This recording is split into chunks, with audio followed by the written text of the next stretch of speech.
cintanya kepada hadis, oleh karena itu dia terima hadis dari mana saja. Dan karena terima dari mana saja, dari yang sikoh dan tak sikoh. Karena menerima dari yang tak sikoh, dia sering menutupi yang tak sikoh itu, makanya itu tadlis. Malu dia kalau dia sebut haddatsana Sa'id bin Musayyab, oh semua orang terima lah. Haddatsana Sa'id bin Jubair, semua orang terima. Dia jumpa dengan Sayyidina Anas satu kali, lalu dia berkata, An Anas, Sayyidina Anas pernah berkata seperti ini. Kamu dengar sendiri tak? Sebab dia terus sukanya dia sama hadis. Tadlis itu sisi buruknya lah. Tapi ulama terima semua riwayat dia yang dia sebutkan dengan haddatsana bersambung.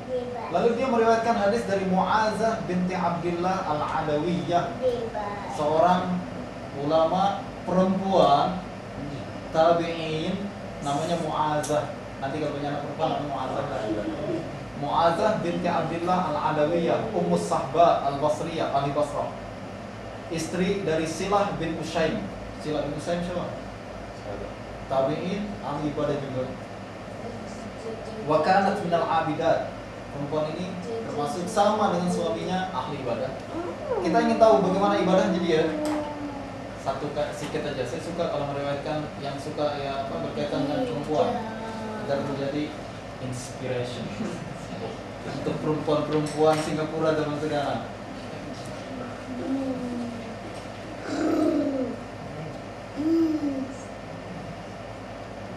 Diriwayatkan dia setiap malam kana tuhyil laila ibadatan, setiap malam tak tidur diisi penuh dengan ibadah. Wa taqul ajibtu li'ainin tanam, dia berkata saya heran kalau melihat orang yang boleh tidur di tengah malam. Wa qad alimtu tular raqadi fi zalmil wa qad alimat tular raqad fi zalmil qubur, padahal dia tahu di bawah kegelapan kubur nanti dia akan tidur panjang. Kenapa sekarang tidur juga? Sudah di dalam kubur tiduran, hidup pun isinya tidur. Lihat, perempuan umat Islam, gimana laki-lakinya? Jangan dulu. Nah, dia punya suami namanya Silah bin Usaim, suaminya, dan punya seorang anak. Dua-duanya ikut berperang fisabilillah. Lalu bapaknya berperang, perintahkan pada anaknya, kamu perang sana, maju jangan lari. Maju, anaknya mati syahid. Bapaknya pun maju, mati syahid. Dia sampai berita itu kepada Mu'adzah, istrinya di rumah. Semua perempuan-perempuan datang ke rumah dia. Sebelum dia cakap apa-apa, dia katakan, kalau kamu mau datang untuk mengucapkan tahniah kepada saya, silakan. Sebab suami saya syahid, anak saya syahid, ucapkan tahniah, selamat. Tapi kalau kamu datang untuk mengucapkan bahwa kasihan ya perempuan, suaminya meninggal, anaknya meninggal, lebih baik pulang saja. Perempuan, kami tak macam perempuan Singapura kan. Nah, Mu'adzah binti Abdillah Al-Adawiyah meninggal dunia pada tahun 83 Hijriyah.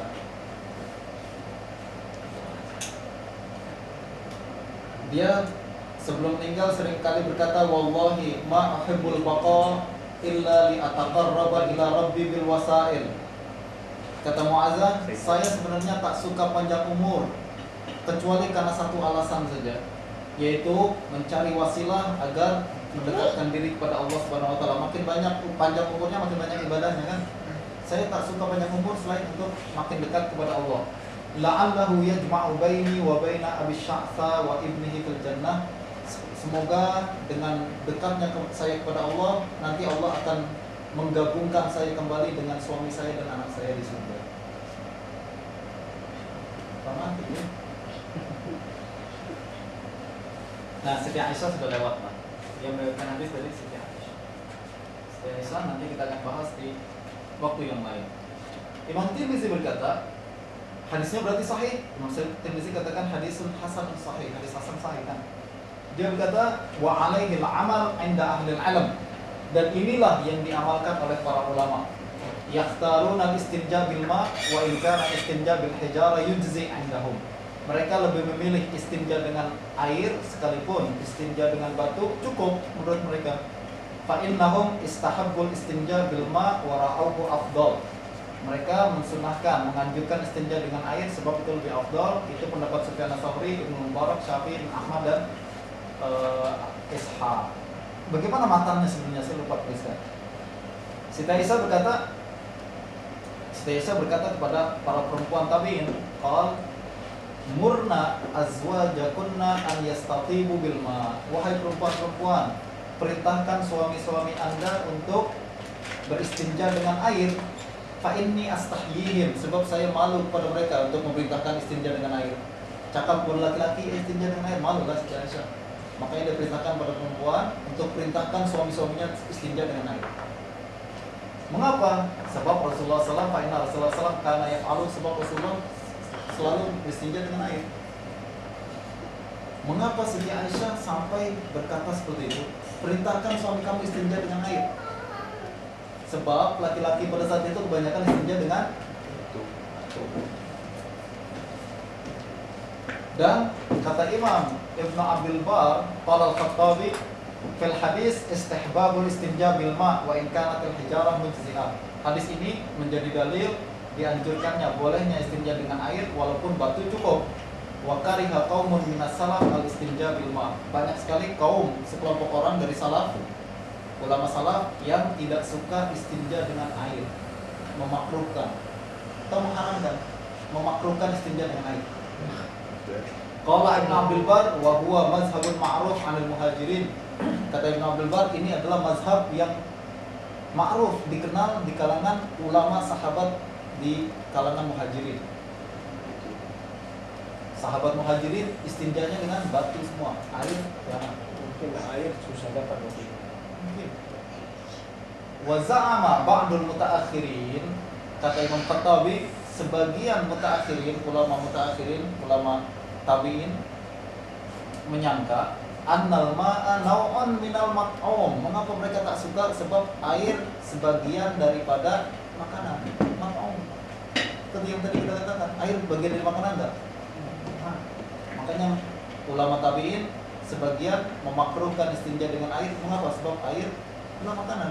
Sama seperti tadi makanan yang dilarang oleh Nabi. Kalau makanan jin saja tak boleh, apalagi makanan orang. Ya, air makanan orang, makanya dimakruhkan. Fakarihahu di ajli dzalik. Kemudian mereka makruhkan karena alasan tersebut. Itu mazhab muhajirin, mazhab para sahabat dan muhajirin. Kata Ibnu Abdul Bar, amal ansor, adapun sahabat Nabi dari golongan ansor, pamasyhurun anhum annahum kanu yatawaddauna bil ma. Yang masyhur mereka sering berwudu dengan air. Jadi sebagian suka istinja dengan batu, sebagian sukanya beristinja dengan air.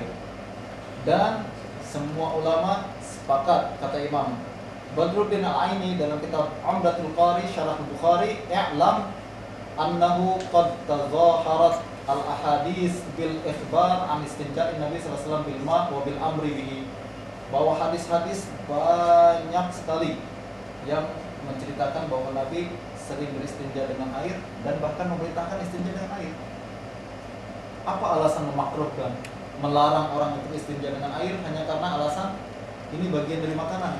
Nabi buat pun, jadi tak ada alasan lagi. Dan Tirmizi sekali lagi mempunyai sikap jelas, istinja dengan air boleh dan tidak dimakruhkan, dan menurut dia ini adalah pendapat semua ulama. Amal inda ahli ilm, begitu ulama anjur. Sebutkan ulama-ulamanya antara lain Sufyan Ats-Tsauri, Ibnu Mubarak, Syafi'i, Ahmad dan Ishaq. Imam Malik dalam Muwatta pun berpendapat seperti ini, walaupun Imam Tirmidzi tak sebutkan. Imam Malik dalam Muwatta khusus dia meriwayatkan hadis dari Sayyidina Umar bin Khattab, dia istinja dengan air. Kata Imam Ibnu Abdul Bar, ini sengaja dilakukan oleh Imam Malik untuk menolak pendapat sebagian ulama di zamannya yang memakruhkan istinja dengan air. Antara lain Sa'id bin Musayyab yang tadi